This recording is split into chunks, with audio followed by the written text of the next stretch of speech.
இந்த நேரத்தில் அண்ணா திராவிட முன்னேற்ற கழகத்திற்கும் ஒரு வேண்டுகோள். இந்த பிரச்சனையை வச்சு அரசியல் செய்யறதோ அவதூறு பரப்புறதோ தயவு செய்து கைவிட்டுட்டு தயவு செய்து எங்களோடு இணைஞ்சு நீங்களும் குரல் கொடுங்க, வீதிக்கு வாங்க. கட்சி பேர்ல அண்ணாவையும் திராவிடத்தையும் வச்சுக்கிட்டு தயவு செஞ்சு ஒதுங்கி நிக்காதீங்க, வேடிக்கை பார்க்காதீங்க. கட்சி எல்லைகளுக்கு அப்பாற்பட்டு ஒட்டுமொத்த தமிழ்நாடும் ஓரணில் என்று மும்மொழி கொள்கையை நாம் எதிர்த்தாக வேண்டும். இன்னைக்கு சிலர் சொல்றாங்க புதிய கல்விக் கொள்கை நியூ எஜுகேஷன் பாலிசியில சில கண்ணுக்கு தெரியாத நன்மைகள் இருக்குன்னு. ஒன்றிய அரசே கொண்டு வரும்போது பல மாநிலங்கள் ஏத்துக்கிட்ட போது தமிழ்நாடு மட்டும் ஏன் ஏத்துக்கிறது, என்ன தப்புன்னு கேட்கிறாங்க. இதற்கு பேரறிஞர் அண்ணா அவர்கள் 1960களிலே இதற்காக ஒரு பதில் சொல்லியிருக்கிறார். பேரறிஞர் அண்ணா சொன்னது, மாடியிலிருந்து பூக்களும் குப்பைகளும் கொட்டப்படலாம், உயர்ந்த இடத்திலிருந்து விழுகிறதுங்கிறதுக்காக எதை வேண்டுமானாலும் எல்லாரும் ஏற்பார்கள் என்று நினைக்க கூடாது என்று எப்ப சொன்னார் பேரறிஞர் அண்ணா? 1960களில் சொல்லியிருக்கிறார். அது இன்றைக்கும் பொருந்தும். ஒன்றிய அரசு உயர்ந்த இடத்தில் இருக்கிறதா நினைச்சுக்கிட்டு புதிய கல்விக் கொள்கை மும்மொழி கொள்கை குப்பையை நம்ம மேல கொட்ட பார்க்கிறாங்க. அதை ஒருபோதும் தமிழ்நாட்டு மக்கள் அனுமதிக்க கூடாது. 1938 இந்தி எதிர்ப்பு போராட்டத்தில் 2 பேரை நாம பலி கொடுத்தோம். 1965 நடந்த மொழி போராட்டத்தில் நூற்றுக்கணக்கான இளைஞர்களை உயிர் தியாகம் செஞ்சாங்க. இப்பொழுது 2025ஆம் ஆண்டு மீண்டும் இந்தியை திணிக்க முயற்சிக்கிறாங்க.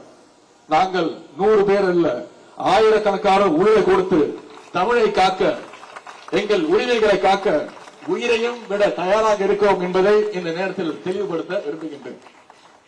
எனவே இதுல தயவு செய்து உங்கள் அரசியல் நுழைக்காதீங்க. எங்களுடைய குழந்தைகளுடைய கல்வியோடும் தமிழ் மொழியோடும் தயவு செய்து விளையாடாதீங்க. உடனடியாக குழந்தைகளுடைய கல்விக்காக ஒதுக்க வேண்டிய நிதியை உடனடியாக எந்த நிபந்தனையும் இன்றி தயவு செய்து ஒதுக்க வேண்டும் என்று கேட்டுக்கொள்கின்றேன். அதேபோல தமிழ்நாட்டு குழந்தைகளுடைய கல்விக்கான நிதி உரிமையை கேட்டு இன்னைக்கு ஆர்ப்பாட்டத்தை துவங்கி இருக்கின்றோம். விரைவில் நிதி வழங்கவில்லை என்றால் இந்த ஆர்ப்பாட்டம் தலைவருடைய அனுமதியோடு சொல்கின்றேன், விரைவில் இந்த ஆர்ப்பாட்டம் போராட்ட களமாக மாறும். இன்றைக்கு சென்னையில் ஆர்ப்பாட்டத்தை நடத்தியிருக்கின்றோம். விரைவில் தமிழ்நாடு முழுவதும் அது போராட்டமாக மாறுவதும் மாறாவதும் ஒன்றிய அரசு பாசிச பாஜக அரசு கைகளில் இருக்கிறது. ஒன்றிய பிரதமர் திரு மோடி அவர்களே, சென்ற முறை நீங்கள் தமிழர்களுடைய உரிமையெல்லாம் படிக்க முயற்சிக்கும் போது தமிழ்நாட்டு மக்கள் உங்களை கோபேக் மோடின்னு சொல்லி துரத்தி அடிச்சாங்க. மீண்டும் அதை தமிழ்நாட்டு மக்கள்கிட்ட முயற்சி செய்யலாம். இந்த முறை கோபேக் மோடி கிடையாது, இந்த முறை கெட் அவுட் மோடி என்று சொல்லி உங்களை துரத்துவார்கள் தமிழர்கள். எனவே இந்த ஆர்ப்பாட்டம் மிகப்பெரிய வெற்றி அடைய வேண்டும். மீண்டும் ஒன்றிய அரசு கிட்ட நான் சொல்வதெல்லாம் ஆர்ப்பாட்டம் இது வெறும் துவக்கம் தான்.